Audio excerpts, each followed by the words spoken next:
अस्सलाम वालेकुम दोस्तों, मेरा नाम ज़मीर महमूद है और आप देख रहे हैं टेक्निकल्स मेरे यूट्यूब चैनल। दोस्तों आज की वीडियो में मैं आपको सिखाने वाला हूं, इसका पहला पार्ट है जिसमें आपको एमएस ऑफिस मुकम्मल, वो भी मोबाइल फ़ोन के ऊपर। अगर आप इंटरेस्टेड हैं और ऑफिस का कोई काम करते हैं तो आपको मोबाइल फ़ोन के ऊपर एमएस ऑफिस जो है मुकम्मल आना चाहिए। जिसमें हम वर्ड से स्टार्ट करेंगे, एमएस वर्ड स्टार्ट करेंगे और कहाँ से इसे डाउनलोड कर सकते हैं, कौन सी एप्लीकेशन है और इसका ओवरव्यू क्या है। आज यानी कि फ़र्स्ट क्लास है और इस फर्स्ट क्लास में हम एमएस वर्ड का जो मोबाइल फ़ोन के ऊपर वो सारी फंक्शनेशन, इस वर्ड फ़ोन इसको मोबाइल फ़ोन के ऊपर किस तरह यूज़ कर सकते हैं, कहाँ से इस्तेमाल करना है, वो सब कुछ इन्फॉर्मेशन इस वीडियो में मुकम्मल प्रोवाइड करूँगा।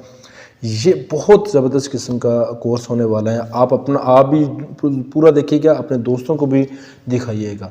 आपसे रिक्वेस्ट है, इसके ऊपर मेहनत लगनी है। मेहनत के ऊपर आपने मुझे लाइक ज़रूर कर देना है, सब्सक्राइब भी कर देना है, क्योंकि स्टेप बाय स्टेप सारी चीज़ें रिकॉर्ड होनी है, उसके ऊपर प्रैक्टिस होनी है, आपके साथ आपको साथ लेके चलना है।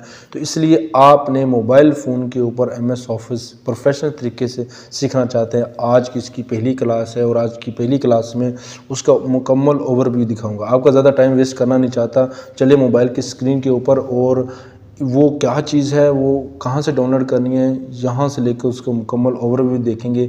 लाइक नहीं किया तो लाइक कर लीजिए, सब्सक्राइब नहीं किया तो अभी सब्सक्राइब करें। सब्सक्राइब करने पहले ताकि मुकम्मल आप वीडियो देख सकें, ताकि मुकम्मल आपको सीरीज़ मिले। नोटिफिकेशन ज़रूर ऑन कर लें ताकि मुकम्मल स्टेप बाय स्टेप नोटिफिकेशन मिल जाए आपको। और चलते हैं अपने मोबाइल की स्क्रीन पे।